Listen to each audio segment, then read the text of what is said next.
Hello, hi mga nay! Nagtataka na ba kayo kung bakit wala akong mga video nitong mga nakaraang araw? Nakikita nyo naman, hindi ko na kailangan sabihin pa, nakikita nyo na yan.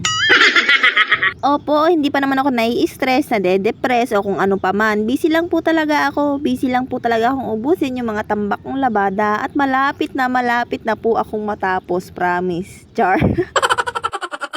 Anyway, ito nga palang video na to yung day 4. Opo, day 4 ng aking general cleaning at until now, hindi pa rin ako natatapos, Diyos mio. Ang hirap din kasing biglain ng katawan, lalo na kung ikaw lang naman ang mag-isa ang kumikilos dito sa bahay. Eto nga, at pinaghihiwa-hiwalay ko yung mga puti at di kulay, tapos yung maliliit sa malalaki para nga mas madali ko siyang malabhan. At habang may ginagawa nga ako, pinalakad ko muna si Kuya sa junk shop para ibenta yung mga nakuha naming kalakal dun sa last video namin. Pasensya na ho kayo sa paligid at talagang makalat pa talaga. Nakabalik din agad si Kuya at nakabenta rin siya ng 38 o 48 pesos ba to? Nakalimutan ko na, ang tagal na kasi nito eh. At sakto pagdating ni Kuya, tapos na nga rin ako maghiwa-hiwalay nitong aking mga labahin. At pagkatapos nito, akala niya maglalaba na ako. Hindi, magkakatay po muna kami ng manok para pang ulam namin ngayong araw. Anong gagawin natin dito? Kain. Ha? Kakain natin yan. Kakain natin? Opo. Ulam natin to? Opo. At bago nga kami makaulam ng masarap, meron ng bata rito na ayaw ipakatay yung aming manok. Patay na? Oh, sa'yo na.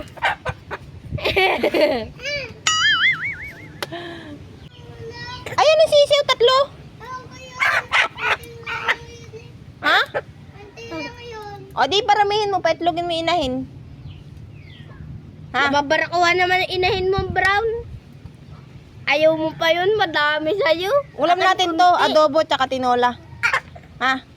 Akin naman to manok eh. Amo, yung bunga nga. Adobo tsaka tinola ha. Patukain mata mo. Ha? Akin. Kakatayin nga natin.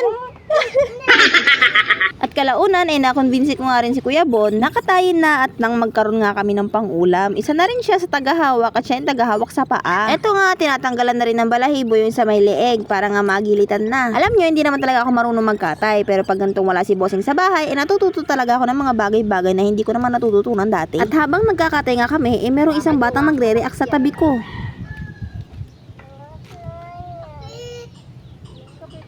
Wala pa nga. Salin mo na yung ano. Sabi ko, lagyan mo to ng asin eh. Nalagyan pa ng Taas mo.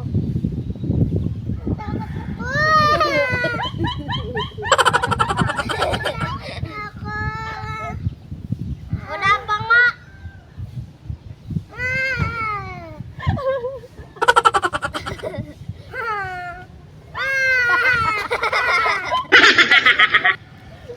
Dali. Wala pa. Loko-lokong bata. Diyan ang bet. Kaya na. Boy pa yan. At syempre, bago namin gilitan yan, nakaprepare na nga yung mainit na tubig para nga pambanli. At nung natanggalan ko ng balahibo, ito nga pinapasok ko para matanggal yung mga maliliit at pinong balahibo na nakadikit sa balat. Saka ko siya kukuskusan ng asin para matanggal yung mga matitigas na nakadikit sa kanyang balat.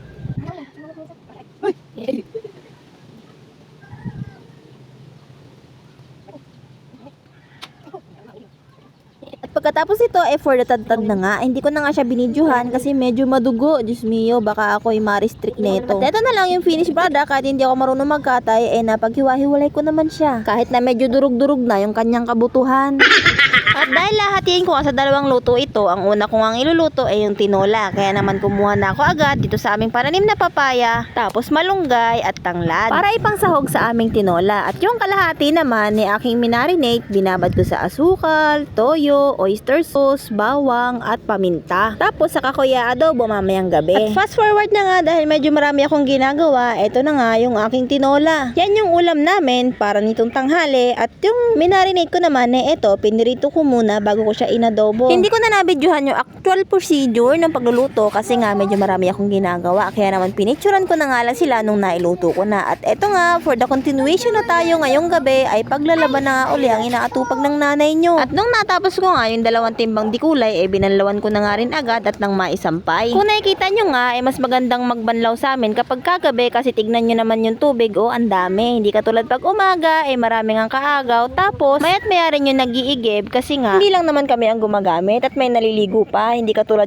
medyo tulog na yung mga kasabayan namin gumagamit. Kaya kahit mag-igib at maglaba ka magdamag, ayos lang. Nagpasama nga lang ako kay kuya pagbaba para nga meron akong ilaw. Tapos, pinaakit ko rin siya agad kasi walang kasama yung 2 maliit sa bahay. Alas 8 pa lang naman ng mga oras na to, kaya hindi pa naman nakakatakot. Hindi naman ako takot sa mga kapre o mga tikbalang o mga hindi nakikitang nilalang, pero mas takot ako sa tao. Buti na nga lang at puro kamag-anak yung mga kasama namin dito. Pagkatapos ko nga nagbanlaw, eto nga diretso dryer na para maisampay na rin agad. Buti na nga lang at kahit papano may dryer para kahit sa loob pwede siyang isampay. Anyway, maraming salamat sa'yo kung nag-aabot ka pa sa part na to ng video ko. Hanggang sa susunod po uli, hanggang dito na lamang. Thank you for watching. Susubukan ko po uling makapag-upload ng paisa-isa bawat araw. Kapag natapos ko po kasi itong labahan, medyo busy na naman sa pagtutupi.